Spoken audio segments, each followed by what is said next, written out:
व्यासपीठावर आगमन झालेलं आहे। आपण सगळेजण आता वंदे मातरम आणि महाराष्ट्र गीत यासाठी उभं राहूया आणि या कार्यक्रमाची सुरुवात करूया। तर रवींद्र चव्हाण यांची भाजपचे प्रदेशाध्यक्ष पदावर नियुक्ती होते आहे। निरीक्षक किरेन रिजिजू हे रवींद्र चव्हाण यांच्या नावाची नुकतीच घोषणा करतील। मुख्यमंत्री देवेंद्र फडणवीस यांच्या उपस्थितीमध्ये काल रवींद्र चव्हाण यांचा प्रदेशाध्यक्ष पदासाठी अर्ज दाखल करण्यात आलेला होता आणि आता फक्त औपचारिकता बाकी आहे। रवींद्र चव्हाण यांची भाजपमध्ये महाराष्ट्र प्रदेशाध्यक्ष म्हणून बिनविरोध निवड झालेली आहे।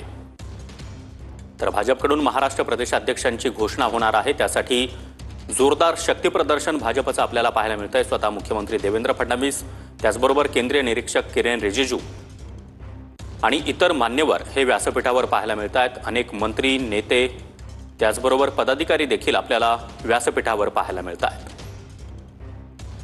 तर भाजपच्या महाराष्ट्र प्रदेशाध्यक्ष पदाची निवड आणि औपचारिक घोषणा फक्त बाकी आहे। रवींद्र चव्हाण यांची बिनविरोध निवड झालेली आहे। मावळते प्रदेशाध्यक्ष चंद्रशेखर बावनकुळे यांनी देखील या संदर्भात माहिती दिलेली होती आणि काल स्वतः मुख्यमंत्री देवेंद्र फडणवीस यांच्या उपस्थितीमध्ये रवींद्र चव्हाण यांचा अर्ज दाखल करण्यात आलेला होता। त्याचबरोबर काल माध्यमांशी बोलताना दुसरा कुणाचा अर्ज आला तर त्यानुसार ही निवडणूक पार पडेल असं मिश्किलपणे देवेंद्र फडणवीस म्हणालेले होते। मात्र भाजपमधून इतर कुणाचाही अर्ज आलेला नाही, त्यामुळे रवींद्र चव्हाण यांची प्रदेशाध्यक्षपदी बिनविरोध निवड झालेली आहे। रवींद्र चव्हाण यांनी गेल्या काही काळापासून कार्यकारी अध्यक्ष म्हणून देखील काम पाहिलेलं आहे आणि प्रदेशाध्यक्षपदी रवींद्र चव्हाण यांचीच वर्णी लागणार हे देखील स्पष्ट झालेलं होतं। चंद्रशेखर बावनकुळे यांनी देखील या संदर्भात अनेकदा माध्यमांसमोर प्रतिक्रिया देखील दिलेली होती। मात्र काल या संदर्भात रवींद्र चव्हाण यांचा अर्ज दाखल करण्यात आला आणि आज औपचारिक घोषणा आता थोड्याच वेळात पार पडेल। किरेन रिजिजू यांच्या उपस्थितीमध्ये ही संपूर्ण प्रक्रिया पार पडलेली आहे आणि आता किरेन रिजिजू हेच प्रदेशाध्यक्षपदी रवींद्र चव्हाण यांच्या नावाची घोषणा करतील।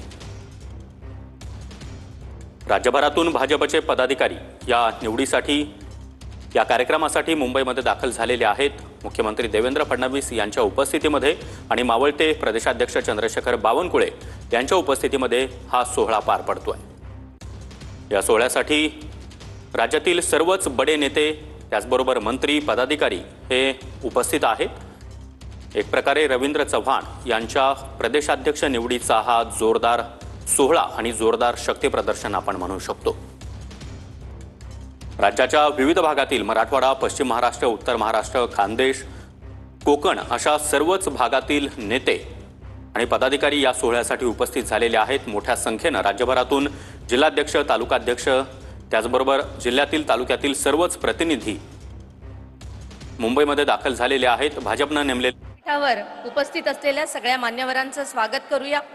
आपण सगळे जणांना माहिती आहे की गेले काही दिवस आपलं संघटन पर्व सुरू आहे। या संघटन पर्वामध्ये आपण सदस्य नोंदणी केली, सक्रिय सदस्य केले आणि त्याचा शेवटचा टप्पा म्हणजे माननीय प्रदेशाध्यक्षांची निवड।